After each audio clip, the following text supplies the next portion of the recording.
Ration బియ్యం కోసం పవన్ కళ్యాణ్ గారు ప్రత్యేకంగా అంటే ఒక కలెక్టర్ గారు వెళ్ళి ఒక సిప్పు వెళ్ళి పట్టుకొని ఆయన ఎంత ఎంత చాకచక్యంగా పట్టుకున్నారో ఆయన ఎంత కష్టపడ్డారో మన రాష్ట్రంలో మనం ఎంత కష్టపడ్డామో అనేది ఆయన చూశారు.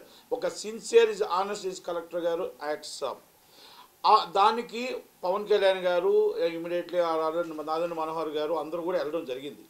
అయితే ఆయన ఇబ్బందిని అక్కడ ఎంతమంది చూసామంటే అక్కడ ఎస్పీ గారు లేరు, తక్కువలు అక్కడ పౌర సరఫరాల వాళ్ళు ఒక మాటకి పొంతన లేదు. ఇది నేను ఈరోజు పోరాడట్లేదండి, 7 సంవత్సరాల నుంచి పోరాడుతూనే ఉన్నా. ఇస్ 7 years నేను పోరాడుతుంది. దీనికి లింకు అనకాపల్లి డిస్ట్రిక్ట్. నేను ఒకటే చెప్తున్నా, అనకాపల్లి డిస్ట్రిక్ట్లో చోడవరంలో వెంకన్నపాలెం అనేది ఇందుర్తి మండలంలో అక్కడ ఉన్న రైస్ మిల్లులో ఆంధ్రప్రదేశ్ రైస్ మిల్లుల సంఘానికి సెక్రటరీ అయిన వ్యక్తి అక్కడ మొత్తం టోటల్గా అక్కడ ఏదైతే రేషన్ బియ్యం ఉన్నాయో మొత్తం అప్ టు ఇచ్చాపురం నుంచి అంతా వచ్చి రేషన్ బియ్యం అంతా అక్కడికి వచ్చి స్ట్రైక్లింగ్ అయ్యి ఆ స్ట్రైక్లింగ్ అయిన ఇంపోర్ట్ ఎక్స్పోర్ట్ కాకినాడకు వస్తాయి. ఇది దోరపూడి చంద్రశేఖర్ రెడ్డి గారి ఆధ్వర్యంలో నడుస్తుంది. ఎందుకంటే దోరపూడి భాస్కర్ రెడ్డి గారు రైస్ మిల్ అసోసియేషన్ ప్రెసిడెంట్ అయితే సెక్రటరీ ఆయన ఉన్నాడు. ఇది నేను ఈరోజు చెప్పట్లే.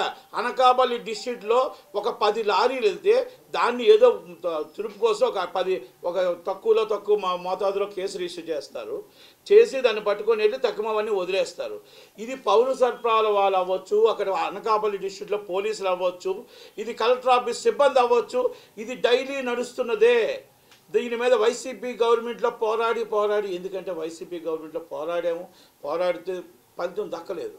అలాగని నేను ఈ గవర్నమెంట్లో కూడా పోరాడుతూ నేను ఎంతోమంది దానికోసం వెళ్తున్నాను. ఎందుకంటే నేను ఫస్ట్ నుంచి చెప్తున్నా, ఇది ఈరోజు పవన్ కళ్యాణ్ గారు నిన్న చెప్పిన మాట నేను రోజుకి చెప్తున్నా. ఇది నిన్న లోకేష్ గారికి నేను కంప్లైంట్ కూడా మళ్ళీ ఇవ్వడం జరిగింది. మొన్నే 3 days క్రితం లోకేష్ గారి దగ్గరికి వెళ్ళి ప్రత్యేకంగా లోకేష్ గారి దగ్గరికి బాబు ఇలా జరిగింది, ఇదిగోండి రేషన్ బియ్యం ఇక్కడి నుంచి వెళ్తున్నాయి, ఇదిగో లైవ్లో నేను జేసీ గారికి పెడుతున్నా, ఇదిగో పౌర సరఫరాలకు పెడుతున్నా, అయినా పట్టించుకోవట్లేదు. ఇదిగో బాబు పలానా వ్యక్తి ఎస్పీ గారికి పెడితే ఎస్పీ గారు వచ్చి పలానా కే కోటపాటి సీఏ గారికి పెడితే ఆ సీఏ గారు వచ్చి పైనాయుడు గారు వచ్చి కేసు మీరు క్లోజ్ చేసుకోండి అని చెప్తాడు.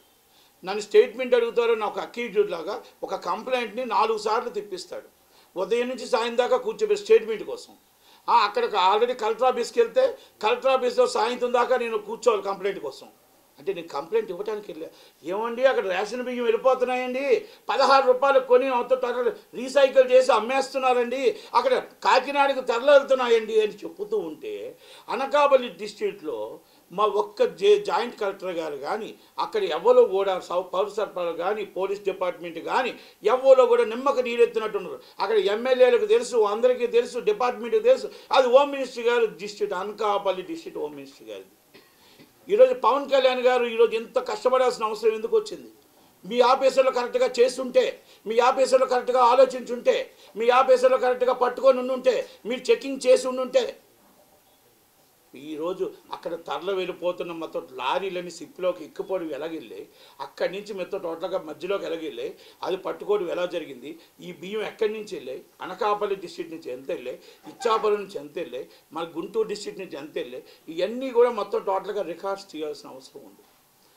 దాన్ని నేను ఫస్ట్ నుంచి చెప్తున్నా. వాళ్ళ మీద ఆల్రెడీ కంప్లైంట్ నేను ఇవ్వడం జరిగింది. సో మెనీ కేసెస్ ఉన్నాయి, ఆల్రెడీ విజిలెన్షియల్ కేసెస్ ఉన్నాయి, మరి చోడవరం పిఎస్ కేసెస్ ఉన్నాయి. మరి నేను ఒకటే అడుగుతున్నా, ఒక్కసారి స్మగుల్ చేసేవాడు, ఒక్కసారి దొంగతనం చేస్తూ వెళ్తున్నవాడు ఆ రైస్ మిల్లుని ఏం చేస్తామో మరి ఆఫీసర్లే చెప్పాలి, జాయింట్ కలెక్టర్ గారు అనకాపల్లి వారే చెప్పాలి, సివిల్ సప్లై డిఎస్ఓ గారే చెప్పాలి, పోలీస్ డిపార్ట్మెంట్ ఎస్పీ గారే చెప్పాలి. ఎందుకంటే నేను అడుగుతుంది, అమ్మా మీ కేసులు ఇన్ని కేసులు దాని మీద అవుతున్నా కూడా మీరు ఫైన్ ఇంప్రూవ్ చేసి వదిలేస్తూ మరి అదే చేస్తున్న మళ్ళీ సేమ్ మొదటికి వచ్చి మళ్ళీ అదే చేస్తుంటే మళ్ళీ పట్టుకుంటుంటే మీరు ఆ రైస్ మిల్ని ఎందుకు మీరు సీజ్ చేయట్లేదు? ఎందుకు ఆయన మీద రౌడీ షీట్ ఓపెన్ చేయట్లేదు? ఎందుకు అరెస్ట్ చేయట్లేదు? ఎందుకంటే వైసీపీ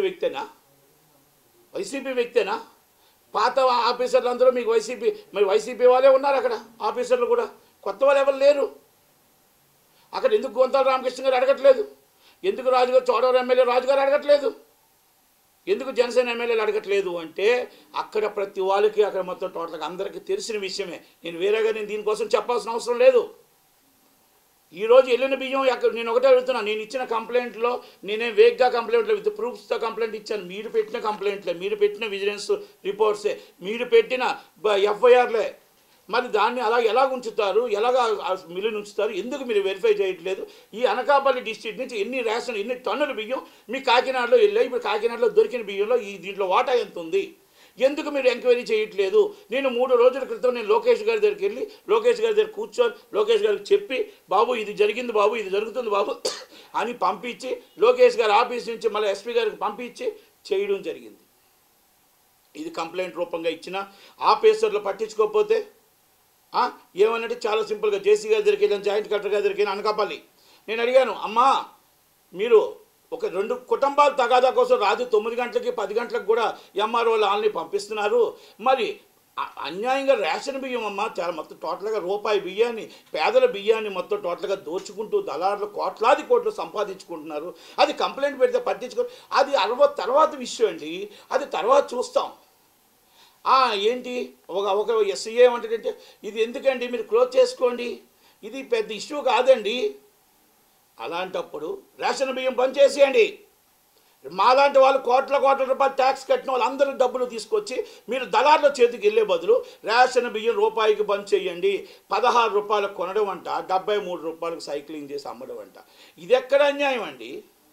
మా డబ్బుని, ప్రజల డబ్బును తీసుకొని ప్రజల డబ్బుని దళారుల చేతికి ఇవ్వడం అనేది ఎవరు ఇచ్చారు మీకు హక్కు అని అడుగుతున్నా.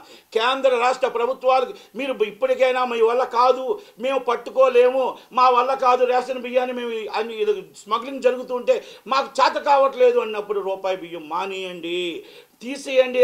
టోటల్గా ఆ స్కీమును తీసేస్తే కొన్ని వేల కోట్లు ఇంకొక దానికి పనికి వస్తుంది.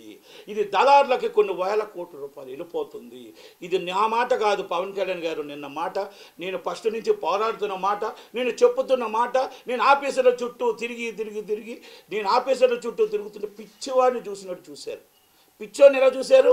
అలా చూశారు. నేను జాయింట్ కలెక్టర్ గారి దగ్గరికి వెళ్తే ఉదయం కూర్చుంటే సాయంత్రం నా ఫ్లైట్ టైం అయిన దాకా ఉంచి ఏంటండి పౌర సరఫరాల దగ్గరికి వెళ్తే ఏంటండి మామూలుగా సీఏ గారి దగ్గరికి వెళ్తే 4 సార్లు స్టేట్మెంట్ రికార్డ్ చేస్తామని, మళ్ళీ రేపు రండి ఎల్లుండి రండి అంటే ఇవన్నీ వాళ్ళకి తెలుసు. నేను అక్కడికి వెళ్తే ఆటోమేటిక్గా ఇన్ఫర్మేషన్ వెళ్ళిపోద్ది. నేను పక్కనే కూర్చున్నా, జేసీ గారు జాయింట్ కలెక్టర్ గారు అనకాపల్లి పిఎస్, నేను అక్కడ వెనకాల కూర్చున్నా బయట, ఇంకా ఆమె కోసం వెయిట్ చేస్తుంటే ఆ పిఎస్ వచ్చి ఆ ఓనర్తో మాట్లాడుతున్నాడు. జేసీ గారు పిఎస్ మాట్లాడి, మీకోసం కంప్లైంట్ ఇవ్వడానికి ఎవరో వచ్చారు, నేను లేననుకున్నాడు. కంప్లైంట్ ఎవరో ఇవ్వడానికి వచ్చారు, చూసుకో మేడం దగ్గర అంటే ఇదే ఇన్ఫర్మేషన్లో. ఇలాంటి వాళ్ళని మరి ఎందుకు మీరు పట్టించుకోవట్లేదు, ఎందుకు మీరు తీసుకోవట్లేదు? ఏమైనా మేము సీఎంఓ మేము లోకేష్ గారికి రిపోర్ట్ ఇస్తే అక్కడ రిపోర్ట్ వచ్చి ఒకరిని అడిగితే మళ్ళీ కింద వాళ్ళు అడుగుతారు. అదే రిపోర్ట్ని వెరీ క్లియర్ అండి, కంప్లైంట్ ఈజ్ ఆల్రెడీ, చాలా మంచి వాళ్ళండి వాళ్ళు. కేసులు ఏదో మాకు కేసులు కావాలని పెట్టామండి. ఆ రైస్ మిల్ చాలా మంచివాడండి. దొరపూడి చంద్రశేఖర్ రెడ్డి గారు దేవుడితో సమానం అండి.